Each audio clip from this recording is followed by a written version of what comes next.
नमस्कार, आप देख रहे हैं न्यूज चक्र। मैं अभिसार शर्मा।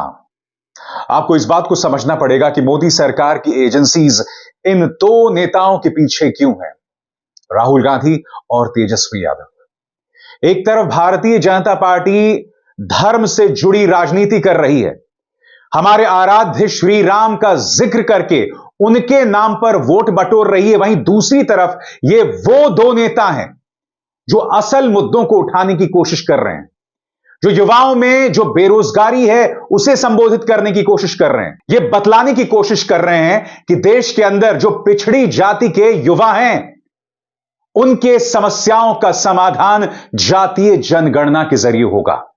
ये दोनों कभी भी बुनियादी मुद्दों से भटकते नहीं हैं।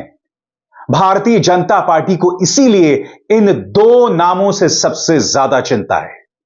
यही वजह है कि बिहार में तख्ता पलट किया गया, बावजूद इसके कि नीतीश कुमार के बारे में न जाने क्या क्या कहा था भाजपा के नेताओं ने, बावजूद इसके कि नीतीश कुमार की पुलिस ने भाजपा के नेताओं पर सड़क पर घसीट घसीट के मारा था, फिर भी नीतीश को मुख्यमंत्री बनाकर अपने सिर पर बिठाना पड़ा। क्यों? क्योंकि वो चाहते हैं कि बिहार में महागठबंधन का सुपड़ा साफ हो जाए। नीतीश के साथ आकर उन्हें लगता है कि यह सब पूरा हो सकता है। वो नहीं चाहते कि तू खबर की तह तक पहुंच, क्योंकि खबरों की इन्हीं गहराइयों में छिपा है राजनीति का असली खेल। न्यूज चक्र खबर की गहराइयों को टटोलता।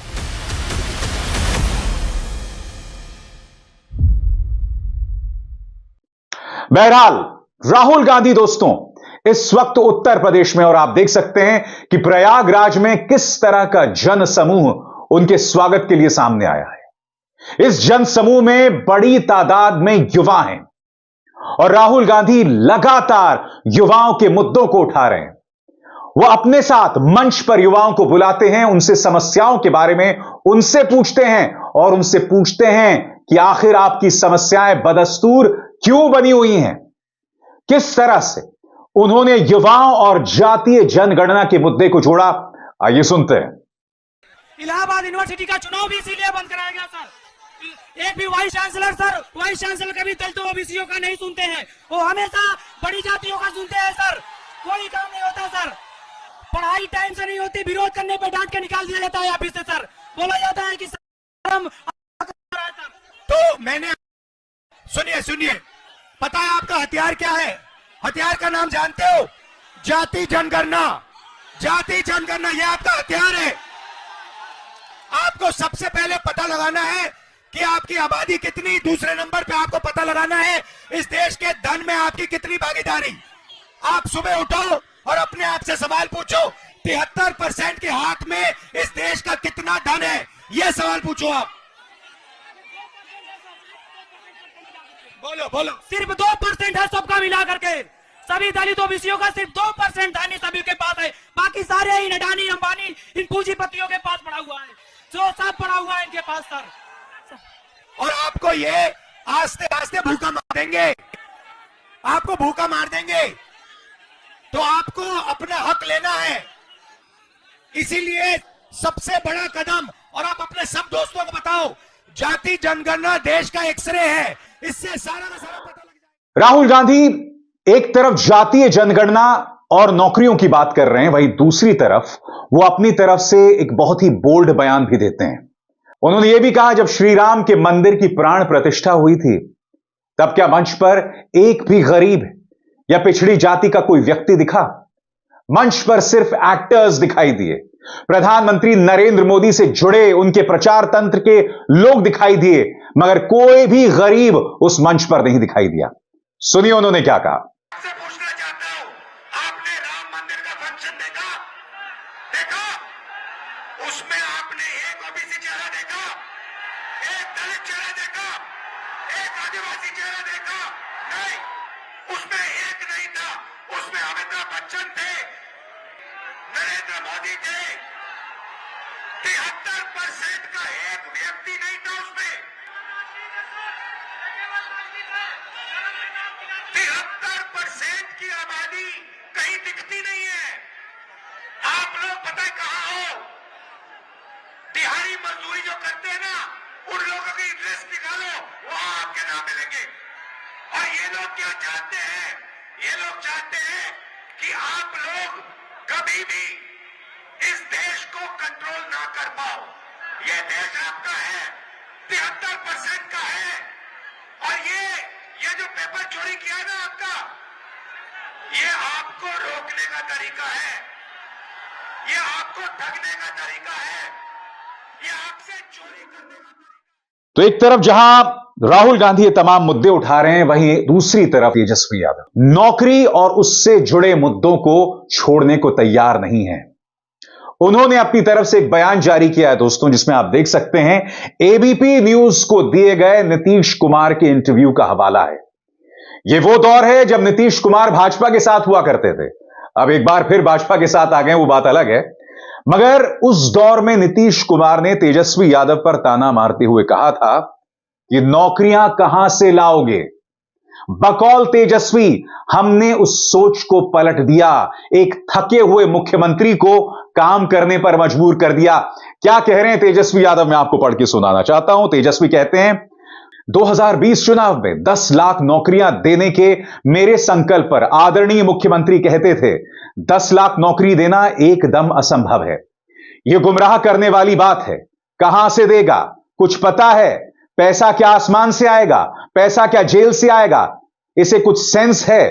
पैसा क्या ऊपर से आएगा? राज्य में तो पैसा नहीं है। 9 अगस्त 2022 को मेरे उप मुख्यमंत्री बनते ही 15 अगस्त 2022 को स्वतंत्रता दिवस के अवसर पर पटना के गांधी मैदान से इन्हीं मुख्यमंत्री से 10 लाख नौकरी और 10 लाख रोजगार की घोषणा करवाई। वहां इन्होंने कहा कि नई पीढ़ी के लोग साथ आएं तो ये आपको नौकरी देंगे। 17 महीनों में डेप्यूटी चीफ मिनिस्टर के तौर पर ही सही, लेकिन हमने 4 लाख से अधिक नौकरियां दी और 3 लाख नौकरियां अंतिम चरण तक प्रक्रियाधीन करवा दी हैं, जो इस साल युवाओं को अवश्य मिल जाएंगी। कहने का अर्थ क्या है दोस्तों, कि विपक्ष के लिए सबसे प्रबल उम्मीद ये दो चेहरे हैं, तेजस्वी यादव और राहुल गांधी, जो मुद्दे पर बने हुए हैं, बावजूद इसके कि उनके सामने राम जैसा मुद्दा है जिस पर भारतीय जनता पार्टी वोट बटोरने की कोशिश कर रही है। श्री राम का मुद्दा आखिर बीजेपी क्यों उठाती है? ताकि वो मुद्दों से बच सके। आगे जाकर मैं आपको बताऊंगा कि अमित शाह ने परिवारवाद और भ्रष्टाचार का मुद्दा उठाया है और उसके जरिए राहुल और तेजस्वी पर हमला बोलने की कोशिश की है, मगर वो खुद फंसते हुए नजर आ रहे हैं। राहुल गांधी की उत्तर प्रदेश में यात्रा जारी है और वो युवाओं से लगातार संवाद कर रहे हैं। वो ये भी कह रहे हैं कि अपने आसपास देखिए, मीडिया में देखिए, कंपनियों में देखिए, और कंपनियों में आपको कभी भी पिछड़ी जाति के लोगों की भागीदारी नहीं दिखाई देगी। सुनिए उन्होंने क्या कहा। आपकी आबादी 73% है, मगर हिंदुस्तान के सबसे बड़े कंपनियों में 200 कंपनियों में मैंने आंकड़ा निकाला, एक मालिक ओबीसी दलित आदिवासी नहीं है, एक नहीं है। मैनेजमेंट टीम में एक आपका आदमी नहीं है।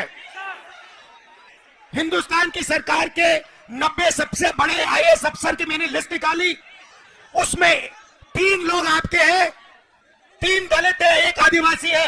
आपकी आबादी 73% और आपकी वहां पे भागीदारी 5%। मीडिया में आपका एक आदमी नहीं है। कचहरियों में, कोर्ट्स में 650 में से आपके 100 हैं। तो आप लोग चलाते हो, आप अपना, और आपका यहां कुछ नहीं है। आपको भड़काया जा रहा है, आपको अंदर किया जा रहा है। बार बार उत्तर प्रदेश हो, बिहार हो, इन तमाम राज्यों में पेपर लीक वाला मुद्दा सामने उभर कर आता है। मुख्य धारा की मीडिया तो इस मुद्दे को कभी नहीं उठाती, मगर राहुल गांधी ने एक बार फिर युवाओं से जुड़े इस ज्वलंत मुद्दे को उठाया अपने मंच पर। क्या कहा उन्होंने, आइए सुनते हैं। ये आपके साथ जो हो रहा है, आरओ एआरओ एग्जाम के साथ जो हो रहा है, आपके जो पेपर लीक हो रहे हैं, ये अन्याय है, आपके खिलाफ अन्याय है। और ये अन्याय आपके प्रधानमंत्री करवा रहे हैं, इस बात को मत भूलिए। यहां संगम की पवित्र धरती में आप पर अत्याचार किया जा रहा है। जी हां, एक ऐसा मुद्दा जो मीडिया उठाने से कतराता है, उसे राहुल गांधी उठा रहे हैं, और न सिर्फ उठा रहे हैं बल्कि युवाओं से संवाद करते समय उठा रहे हैं दोस्तों। वहीं दूसरी तरफ भाजपा की राष्ट्रीय अधिवेशन की बैठक होती है और अमित शाह परिवारवाद का मुद्दा उठाते हैं, भ्रष्टाचार का मुद्दा उठाते हैं। और जब अमित शाह परिवारवाद का मुद्दा उठाते हैं तो उन्हें कुछ सवालों के जवाब देने पड़ेंगे कि आखिर मिलिंद देओड़ा उनके गठबंधन में कैसे शामिल हो जाते हैं। वो मिलिंद देओड़ा जो कांग्रेस में थे, जिनके पिता जो हैं वो खुद कांग्रेसी थे, आखिर ज्योतिरादित्य सिंधिया क्यों बीजेपी में शामिल हो जाते हैं। आरपीएन सिंह, वो भी परिवारवाद का परिणाम, वो क्यों भाजपा में शामिल हो जाते हैं। जितिन प्रसादा, वो क्यों भाजपा में शामिल हो जाते हैं। और सबसे बड़ी बात, हाल ही में अशोक चव्हाण जो कांग्रेस की तरफ से 2 बार मुख्यमंत्री रहे हैं और उनके अपने पिता थे एसबी चव्हाण। बड़ा सवाल ये अशोक चव्हाण वो आखिर क्यों आपकी पार्टी में है, उन्हें आप क्यों राज्यसभा भेज रहे हैं। यह सवाल तो उठाया जाएगा ना। क्या इन सवालों से बचा जा सकता है। बहरहाल मैं आपको बतलाना चाहता हूं कि परिवारवाद पर अमित शाह ने दरअसल कहा क्या। अमित शाह कहते हैं, विपक्षी दलों पर हमला बोलते हुए अमित शाह ने कहा, तुष्टीकरण के लिए जाने जाने वाली परिवारवादी पार्टियों का नेतृत्व कांग्रेस कर रही है। हमारी प्राथमिकता देश रहा है। हम देश के विकास के बारे में सोचते हैं, जबकि विपक्षी गुट इंडिया के नेता अपने बच्चों को प्रधानमंत्री मुख्यमंत्री बनाने के बारे में सोचते हैं। जब वो ये बातें कर रहे थे दोस्तों, तो मुझे याद आ रहा है बीसीसीआई का ये ताकतवर शख्स जय शाह। क्या मुझे आपको बतलाने की जरूरत है कि जय शाह किसके बेटे हैं। जय शाह तो इस वक्त राजनीति भी नहीं है। उन्होंने जिंदगी में शायद कभी बल्ला भी नहीं पकड़ा होगा, मगर वो बीसीसीआई के सबसे ताकतवर व्यक्ति हैं। जब वो मंच से बात कह रहे थे तो उसी मंच पर राजनाथ सिंह बैठे हुए थे, जिनके बेटे पंकज सिंह यहां नोएडा से विधायक हैं। इतने दोहरे मापदंड कहां से आ जाते हैं। और जैसा कि मोदी जी ने कहा भी था, हिपोक्रेसी की भी कोई सीमा होती है। अमित शाह भ्रष्टाचार की बात करते हैं दोस्तों। क्या कहा उन्होंने भ्रष्टाचार पर, पढ़ के सुनाना चाहता हूं, क्योंकि इन बयानों के जरिए कहीं ना कहीं वो राहुल और तेजस्वी पर हमला बोल रहे हैं। और राहुल और तेजस्वी दोनों भाजपा के लिए एक नासूर बने हुए हैं। भ्रष्टाचार पर वो क्या कहते हैं, मैं पढ़ के सुनाना चाहता हूं। जब कांग्रेस इतना भ्रष्टाचार करती है तो साथी भला क्यों पीछे रहेंगे। आम आदमी पार्टी ने शराब घोटाला, मोहल्ला क्लिनिक और न जाने कितने घोटाले किए। इन्होंने लोगों के मेडिकल टेस्ट कराने में भी घोटाला किया। इसी वजह से आज इनका सारा नेतृत्व कोर्ट और एजेंसियों से दूर भाग रहा है। यहां पर अमित शाह से कुछ सवाल।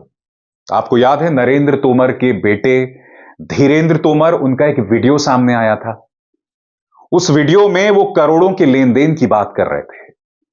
वो एक एड्रेस की बात कर रहे थे, वो भाभी जी की बात कर रहे थे। और वो एड्रेस नरेंद्र तोमर का था जो आपके पूर्व कृषि मंत्री थे।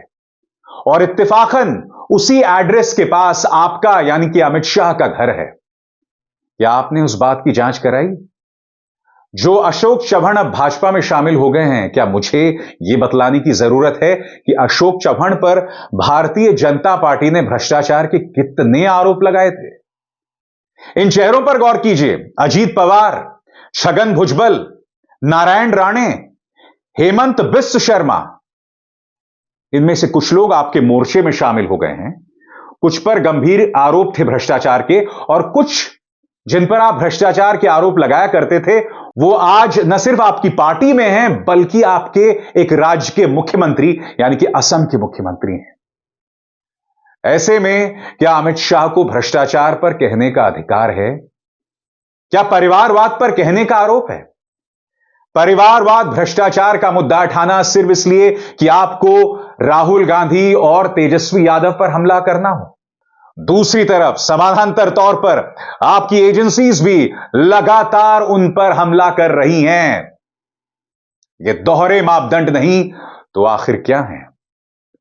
अभिसार शर्मा को दीजिए इजाजत। नमस्कार।